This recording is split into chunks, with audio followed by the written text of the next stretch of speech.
Aaron Villina, may pinaringgan na isang direktor na kung saan biktima din ito ng pang-aabuso noon.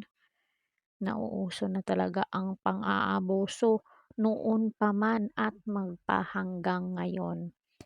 Na paulit-ulit daw tinamaan yung kanyang pribadong parte ng katawan habang nilalagyan ng plaster.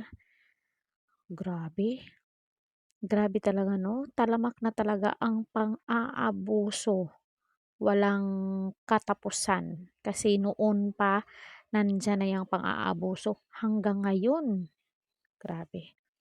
Sa harap ng usapin tungkol sa pang-aabuso umano ng nagaganap sa showbiz industry, may pinaringgan ang aktor na si Aaron Villina sa isa niyang post tungkol sa isang direktor na hindi niya pinangalanan na nag-exploit umano sa kanya noong nagsisimula pa lang siya mag-artista. Yung mga tinitira talaga ng mga beki, yung mga baguhan pa lang, yun yung ano, yung mga bata.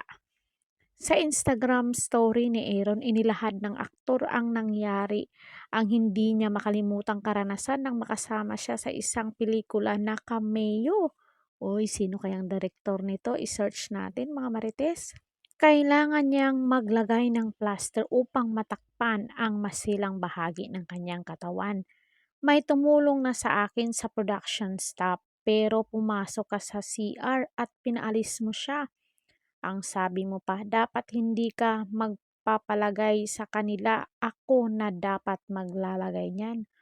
Wow, may pa-VIP itong si direktor, saad ng aktor.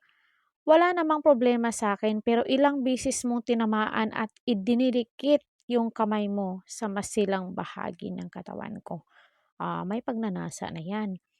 Dahil baguhan pa lang ako noon at oo lang ako ng oo kasi kailangan ko din kumita ng pera pero malamang hindi mo na maalala kasi sigurado ako hindi lang ako ginawan mo ng ganyan. Patuloy nitong si Aaron. Dati ang nabanggit ni Aaron ang naturang karanasan niya sa isang panayam ng Fast Talk with Boy Abunda noong nakaraang Marso pero hindi niya tinukoy kung sino ito. Ayon sa aktor, nirerespeto pa rin niya ang direktor kaya hindi niya ito pinangalanan. Ngunit, payo niya, mabuting manahimik na lang ang direktor tungkol sa usapin ng pangsasamantala. Kung noon at ngayon never naman magiging tama yung gawain, ganon. Kung totoo man o hindi, hindi mo dapat itolerate yung ganong bagay. Parang alam ko 'to kasi may direktor na nagsalita about dito kay basta may last week may naano akong direktor na nagsalita. Kaya siguro na ano siguro napaisip si Aaron, nagsasalita yung siguro kung mapanood niya yung direktor ha. Sabihin niya siguro nagsasalita ang gano'n din yung ginagawa, oh, 'di ba? So, alam ko dito bawal lang natin mag-mention dahil you know. So, yun lang muna mga marites.